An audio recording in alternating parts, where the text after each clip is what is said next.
శ్రోతలు, మీ బైబిళ్ళు తెరవండి. ఈరోజు మన పాఠం గలతీ పత్రిక 4వ అధ్యాయం 8 నుండి 20వ వచనం వరకు. సావధానంగా వినండి. ఆ కాలమందైతే మీరు దేవుణ్ణి ఎరుగని వారై నిజముగా దేవుళ్ళు కాని వారికి దాసులై ఉన్నారు. కాని ఇప్పుడు మీరు దేవుణ్ణి ఎరిగిన వారు, మరి విశేషముగా దేవుని చేత ఎరుగబడిన వారై ఉన్నారు. గనుక బలహీనమైనవి, నిష్ప్రయోజనమైనవి అయిన మూలపాఠముల తట్టు మరల తిరుగనేలా, మునుపటి వలనే మరల వాటికి దాసులై ఉండాలని కోరనేలా. మీరు దినములను, మాసములను, ఉత్సవ కాలాలను, సంవత్సరాలను ఆచరిస్తున్నారు. మీ విషయమై నేను పడ్డ కష్టము వ్యర్థమైపోతుందేమో అని మిమ్మును గూర్చి భయపడుతున్నాను. శ్రోతలు వింటున్నారా? ఈ గలతీ ప్రజలు మునుపు విగ్రహారాధికులు. గలతీ దేశం చిన్నాసియాలో ఉంది. అక్కడే 7 సంఘాలు ఉనికిలోకి వచ్చాయి. అక్కడి ప్రజలందరూ ఒకప్పుడు విగ్రహారాధికులు. విగ్రహాలలో ఏముంది? అవన్నీ మాయా స్వరూపాలు. 1 కొరింథీ 12వ అధ్యాయం 2వ వచనంలో పౌలు విగ్రహాలను ఏమన్నాడు? అవి మూగి విగ్రహాలు, అవి శక్తిహీనమైనవి, శూన్యమైనవి, అవి మాట్లాడలేవు. విగ్రహాలు అసత్యమైనవి, మిథ్యాస్వరూపాలు. వాటిని ఆరాధించే వారికి అవి ఏమి ఇవ్వగలవు? ఏమి చేయగలవు? వాటిని పూజించినందువల్ల వాటికి జీవం రాదు అంటూ పౌలు గలతీ వారిని హెచ్చరిస్తున్నాడు. గాని ఇప్పుడో మీరు దేవుణ్ణి ఎరుగుదురు, దేవుడు మిమ్మల్ని ఎరుగును. దేవుని చేత ఎరుగబడిన వారు అంటే దేవుడు అంగీకరించి ఆమోదించిన వారు అని అర్థం. విశ్వాసము ద్వారా వారు క్రీస్తు వద్దకు వచ్చారు. దేవుడు వారిని అంగీకరించాడు, చేర్చుకున్నాడు. గలతీ సంఘస్థులలో ఎక్కువ మంది అన్యులలో నుండి వచ్చిన వారే. ఇప్పుడైతే వారు క్రైస్తవ విశ్వాసులు. అయితే ఇప్పుడు వారు ధర్మశాస్త్రం వైపునకు మరలడం అవివేకం, అసమంజసం. విగ్రహారాధనను వదిలిపెట్టి తిరిగి వెనక్కు విగ్రహారాధనకు మరలినట్లే ఉంది ఈ తతంగం. ఈ మాటలు పౌలు చాలా కఠినంగా అంటున్నాడు. మీరు రోజులని, మాసములని, సంవత్సరాలని, ఏవేవో ఆచారాలను అనుసరించాల్సిన అవసరమేమొచ్చింది? సబ్బాతు అని, పండగలని, ప్రత్యేక సమయాలని వాటికెందుకింత ప్రాముఖ్యమిస్తారు? కొలసీ పత్రిక 2వ అధ్యాయం 16వ వచనం, అన్నపానముల విషయములోనైనా, పండుగ, అమావాస్య, విశ్రాంతి దినము అనే వాటి విషయములోనైనా మీకు తీర్పు తీర్చడానికి ఎవరికీ అవకాశమివ్వకండి. మాసములను ఆచరించడం అంటే ఏమిటి? పౌర్ణమి, అమావాస్యలను ఇశ్రాయేలీయులు పాటించేవారు. రాజుల కాలంలో ఇవన్నీ పాటించారు. ప్రవక్తలు వీటి విషయమై వారిని గద్దించారు. పండగలంటారా? దేవుడు ఇశ్రాయేలీయులకు 7 పండగలిచ్చాడు. ఈ పండగలన్నీ యేసుక్రీస్తు వైపునకే చూపుతాయి. ఈ పండుగల ప్రవచనాత్మక భావాన్ని యేసుక్రీస్తు నెరవేర్చాడు. సంవత్సరాలు అంటే 7 సంవత్సరాలకొకసారి సబ్బాతు సంవత్సరమని వస్తుంది. ప్రతి 50 సంవత్సరాలకు జుబ్లీ సంవత్సరమని ఆచరిస్తారు. విగ్రహారాధనను విడిచి వచ్చిన వీరు నేరుగా క్రీస్తు దగ్గరికి రాకుండా ఈ ధర్మశాస్త్రం దిశగా వెళ్లడం వృధా. ఎందుకీ డొంక తిరుగుడు? ఎందుకింత అవివేకం అంటూ పౌలు గలతీ క్రైస్తవులను గద్దిస్తున్నాడు, హెచ్చరిస్తున్నాడు. ఈ రోజున కూడా కొందరున్నారు, వారింకా మోషే ధర్మశాస్త్రాన్ని పట్టుకు వేళ్లాడుతున్నారు. ఇంకా సబ్బాతు దినం పాటిస్తున్నారు. ఇదెంతో విడ్డూరమనిపిస్తుంది. ధర్మశాస్త్రమంతా మూటగట్టినట్లు వారి మీద పెట్టబడింది. సబ్బాతు సంవత్సరం, జుబ్లీ సంవత్సరం అన్నీ ఆ మూటలోనే ఉన్నాయి. యాకోబు పత్రిక 2వ అధ్యాయం 10వ వచనం అంటోంది, ఎవడైనా ధర్మశాస్త్రమంతా గైకొని ఒక్క ఆజ్ఞ విషయములో తప్పిపోయిన ఎడల ఆజ్ఞలన్నిటి విషయములో అపరాధి అవుతాడు. ధర్మశాస్త్రమంతా ఒకే మూట, ఒకే ప్యాకేజ్. అందులో ఒక్కటి తప్పినా అన్నీ తప్పినట్లే. ఒకడు ధర్మశాస్త్రం మొత్తాన్ని అతిక్రమించినట్లే. నేనింత ప్రయాసపడి మీకు ఉపదేశించిందంతా వృధా చేయవద్దు, తిరోగమించవద్దు. ధర్మశాస్త్రాన్ని దాటి కృపలోకి వచ్చి తిరిగి ధర్మశాస్త్రం వైపు మొగ్గుతారేమిటి? విగ్రహారాధనను విడిచిపెట్టి ప్రభువు వద్దకు వచ్చి తిరిగి విగ్రహారాధనకు తిరోగమిస్తారా? మీరు మోషే ధర్మశాస్త్రము ద్వారా యేసు వద్దకు రాలేదు, విశ్వాసము ద్వారానే వచ్చారు అని పౌలు వారికి జ్ఞాపకం చేస్తున్నాడు. 12 నుండి 18 వచనం వరకు పౌలు వ్యక్తిగత విషయాలను ప్రస్తావిస్తున్నాడు. ఎంతో మర్యాదగా, సంస్కారము, సభ్యత ఉట్టిపడే మాటలతో వారిని పలకరిస్తున్నాడు. వారికి హితవాక్యమును ప్రకటిస్తున్నాడు. సహోదరులారా, నేను మీ వంటి వాడినయ్యాను గనుక మీరు నా వంటి వారు కావాలని మిమ్ములను వేడుకుంటున్నాను. మీరు నాకు అన్యాయము చేయలేదు. మొదటిసారి శరీర దౌర్బల్యము కలిగినా నేను మీకు సువార్త ప్రకటించానని మీరెరుగుదురు. అప్పుడు నా శరీరములో మీకు శోధనగా ఉన్న దానిని బట్టి నన్ను మీరు తృణీకరించలేదు, నిరాకరించనైనా లేదు. క్రీస్తు యేసును వలె నన్ను అంగీకరించారు. మీరు చెప్పుకొనిన ధన్యత ఏమైనది? శక్యమైతే మీ కన్నులు ఊడబీకి నాకిచ్చివేసి ఉంటారని మీ పక్షమున సాక్ష్యము పలుకుతున్నాను. నేను మీతో నిజమాడినందున మీకు శత్రువునయ్యానా? వారు మీ మేలు కోరి మిమ్ములను ఆసక్తితో వెంటాడేవారు కారు. మీరే తమను వెంటాడవలెనని మిమ్మును బయటికి తోసివేయాలని కోరుతున్నారు.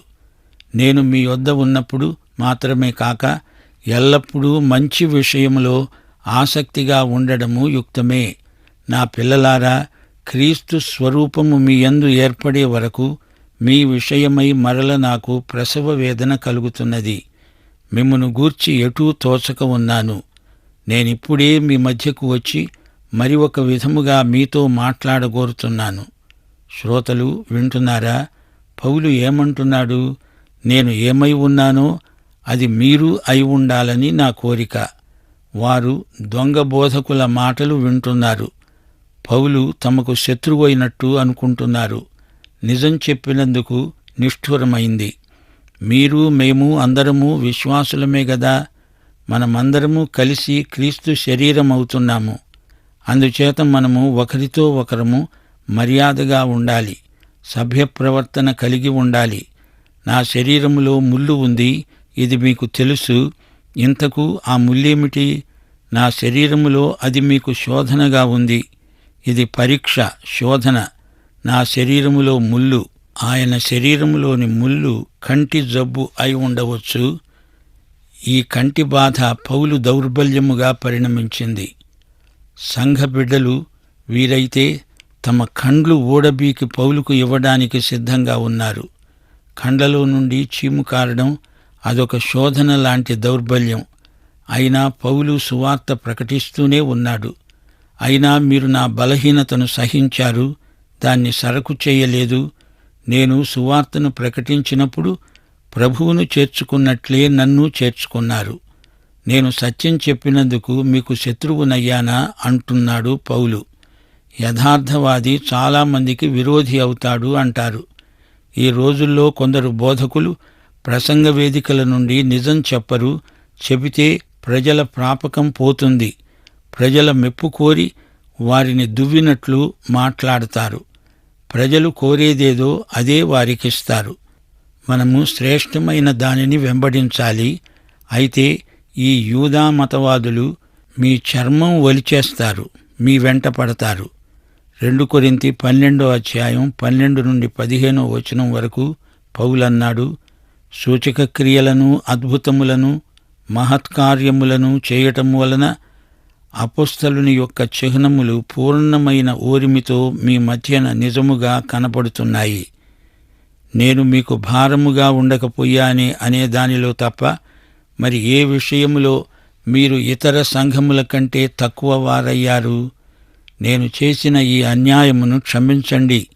ఇదిగో ఈ 3వ మీ వద్దకు రావడానికి సిద్ధముగా ఉన్నాను.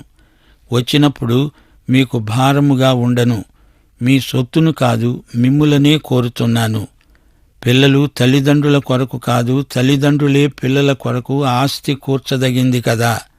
కాబట్టి నాకు కలిగినది యావత్తూ మీ ఆత్మ కొరకు బహు సంతోషముగా వ్యయపరుస్తాను. నేను మిమ్మును ఎంత ఎక్కువగా ప్రేమిస్తున్నానో అంత తక్కువగా మీరు నన్ను ప్రేమిస్తారా?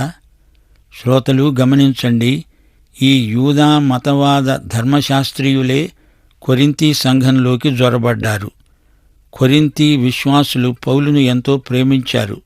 అందుచేత పౌలు ఈ మతవాదులను గురించి వారికి హెచ్చరికలు చేస్తున్నాడు. అబద్ధ బోధకులలో ప్రజాకర్షణ ఉంది. వారు ఎంతో ఆప్యాయంగా మాట్లాడుతున్నట్లు కనపడతారు. ఈ తప్పుడు సిద్ధాంతాల బోధకులు ఎంతో లాలనగా మాట్లాడతారు. వారి బోధలో కొంచెం సత్యం ఉండకపోదు గాని అది పూర్తి సత్యం కాదు. వారు వాక్యమును కల్తీ చేస్తారు. వాక్య వివరణలో కొంచెం పులిసిన పిండి కలుపుతారు. దాంతో ముద్ద అంతా పులిపెక్కిపోతుంది. శ్రోతలు వింటున్నారా? ఈ అధ్యాయం చివరిలో హాగరు, శారా అనే ఇద్దరు స్త్రీల దృష్టాంతం తెస్తున్నాడు పౌలు. హాగరు అంటే ధర్మశాస్త్రం, శారా క్రీస్తునందలి విశ్వాసానికి సంకేతంగా ఉండిపోయింది. నా పిల్లలారా అని పౌలు వారిని ఇక్కడ సంబోధిస్తున్నాడు. నేను మీకు తల్లిలాంటి వాడిని, మిమ్ములను కనడానికి ఎంతో ప్రసవ వేదన పడ్డాను అంటున్నాడు పౌలు. నా చిన్న పిల్లలారా, గ్రీకు భాషలో చిన్న పిల్లలు అనడానికి టెక్నియా అనే మాట వాడబడింది. నేను మీ దగ్గరికి వచ్చి వేరే విధంగా మాట్లాడగోరుతాను. మీ గురించి నాకు ఎటూ తోచకుండా ఉంది. ఈ మాటల్లో పౌలు సున్నితమైన మనస్సు, ఆప్యాయత ద్యోతకమవుతాయి. సోదరీ సోదరులారా, వింటున్నారా? కాపరి ఎడల దేవుని బిడ్డలు ఎలాంటి వైఖరి చూపాలి?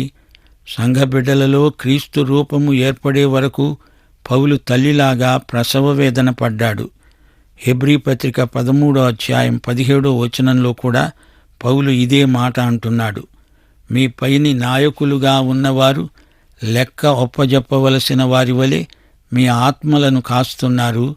వారు దుఃఖముతో ఆ పని చేసిన ఎడల మీకు నిష్ప్రయోజనము గనుక దుఃఖముతో కాక ఆనందముతో చేసేటట్లు వారి మాట విని వారికి లోబడి ఉండండి.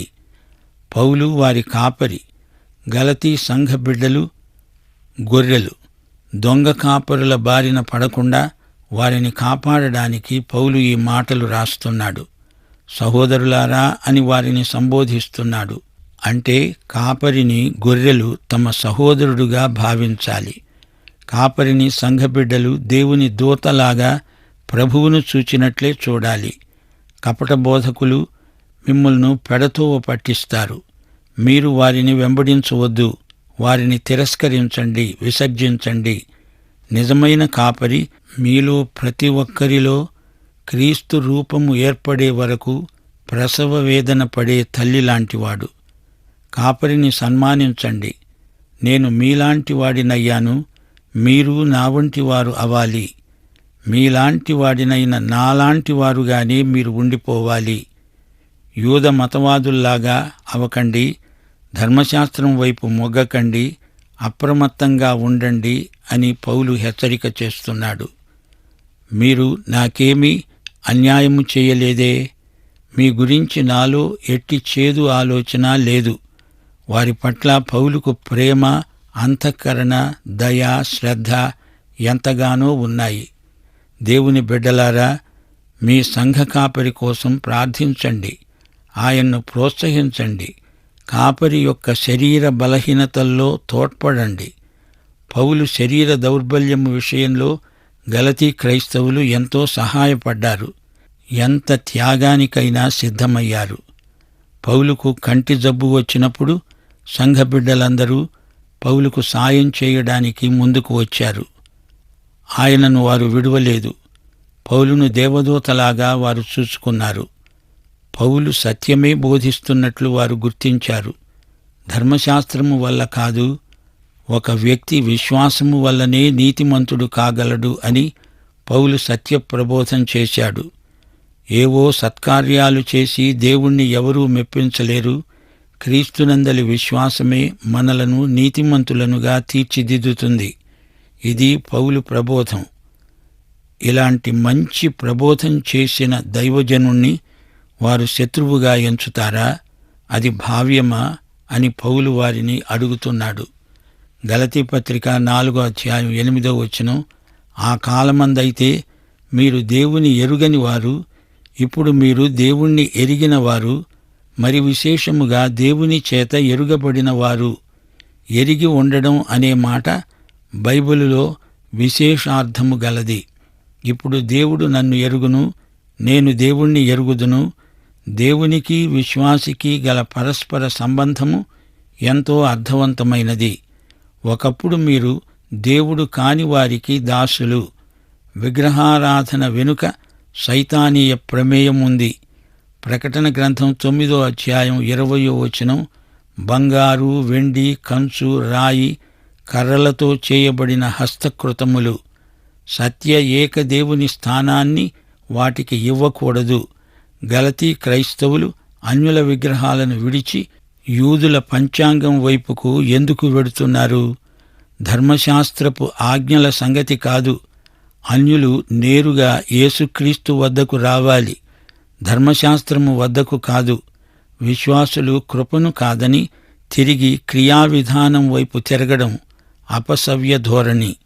ధర్మశాస్త్రం మీద ఆధారపడిన మతం జీవమార్గం కాదు. ధర్మశాస్త్రం పాపమంటే ఏమిటో చెప్పింది గాని ధర్మశాస్త్రం క్షమించదు, శిక్షిస్తుంది. దేవుని కృప మాత్రమే ప్రతి పరిస్థితికి చాలినది. యేసుక్రీస్తు యొక్క కృప మతాతీతమైనది. నేను మీకు మతమివ్వడానికి వచ్చాను అని ప్రభువు చెప్పలేదు. నేను మీకు సమృద్ధి జీవమివ్వడానికి వచ్చాను అన్నాడు ప్రభువు. మతాచారకాండ అంతా బాహిరమైనది. యేసుక్రీస్తు కృపా ఉద్యమం ఆంతరంగికమైనది. ఆయా రోజులు కాదు, క్రైస్తవ విశ్వాసికి అన్ని రోజులూ మంచివే. యేసు కృపను రుచిచూచిన గలతీ విశ్వాసులు తిరిగి మతాచార కాండలోకి దిగిపోవడం పౌలుకు ఎంతో మనస్తాపం కలిగించింది. దేవుని సన్నిధి నుండి తిరిగి చీకటిలోకి, నీడలోకి పోవడం అవివేకం అని పౌలు ఉద్బోధించాడు. యూదమతం, ధర్మశాస్త్రం మంచివే, కాని అవి నీడలు. నిజస్వరూపం క్రీస్తునందే ఉంది. ధర్మశాస్త్రాన్ని నెరవేర్చిన క్రీస్తు వద్దకు వచ్చినవారు తిరిగి ధర్మశాస్త్ర క్రియలపై ఆధారపడడం వెనక్కు తిరిగి వెళ్లడమే అవుతుంది. పౌలు వ్యక్తిగత విషయాలను ప్రస్తావిస్తూ, మీరు ఇంతవరకు నన్ను బాగానే చూచుకున్నారు, నేను బలహీనతలో ఉండగా నన్ను ఆదుకున్నారు, నన్ను మీరెంతో ఘనపరిచారు, ప్రభువును చూచినట్లే నన్ను చూచారు అంటూ వారిని ప్రశంసించాడు. నేను ఒకప్పుడు మిమ్ములను అభినందించాను, అట్టి పరిస్థితి ఇప్పుడెందుకు తారుమారైంది? మీరు ఒకప్పుడు నా కోసం ఎంత త్యాగానికైనా సిద్ధమయ్యారు. అలాంటి నన్ను సత్యాన్ని ప్రకటించినందుకు శత్రువుగా ఎంచుతారా?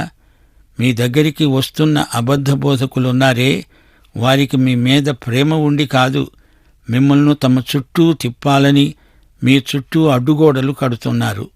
నేను మీతో ఉన్నా లేకపోయినా సత్కార్యాపేక్ష ఎప్పుడైనా మంచిదే.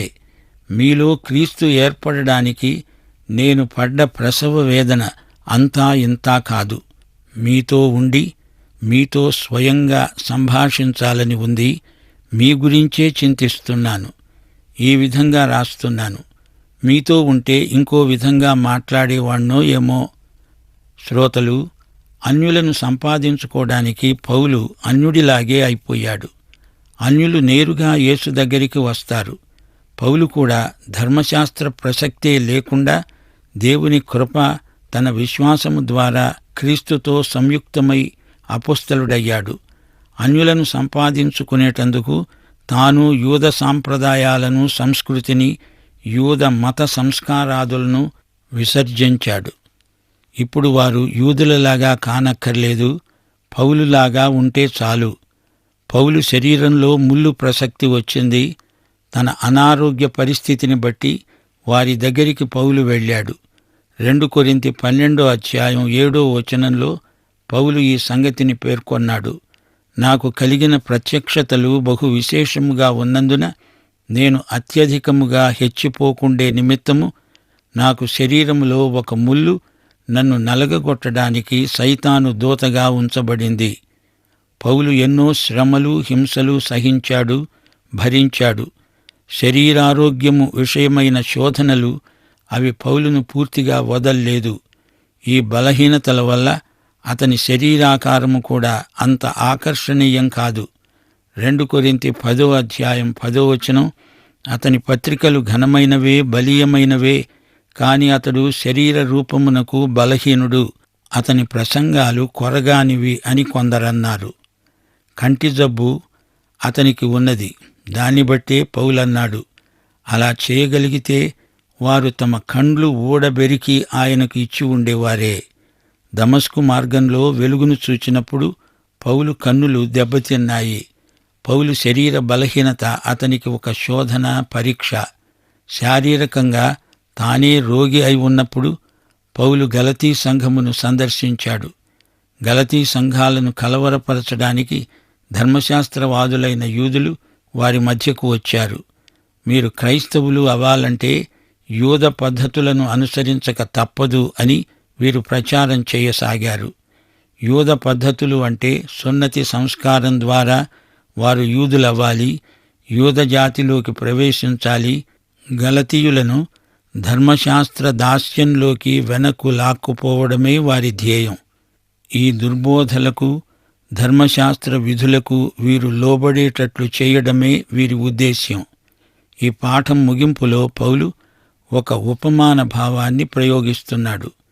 గలతీ వారిని క్రీస్తు వద్దకు నడిపించడానికి నేను తల్లిలాగా ప్రసవ వేదన పడ్డాను అన్నాడు పౌలు. ఒకప్పుడు తాను అనుభవించిన ప్రసవ వేదన నేను మళ్లీ అనుభవించాల్సి వచ్చింది అన్నాడు. క్రీస్తు వారిలో ఉన్నాడు. పిండ రూపంలో ఉన్న క్రీస్తు వారిలో ఏర్పడడానికి తాను కానుపు నొప్పులు పడాల్సి వచ్చింది అంటున్నాడు పౌలు. ప్రియ శ్రోతలు వింటున్నారా? ఈ యేసుక్రీస్తును అనగా పౌలు ప్రకటించిన యేసుక్రీస్తును మీరు స్వకీయ రక్షకుడుగా ఎరుగుదురా? దేవుడు మిమ్మును సమృద్ధిగా దీవించునుగాక. మన ప్రభు అయిన యేసుక్రీస్తు వారి కృప, తండ్రి అయిన దేవుని ప్రేమ, పరిశుద్ధాత్మ యొక్క అన్యోన్య సహవాసము మనకందరికీ సదాకాలము తోడై ఉండునుగాక. ఆమేన్.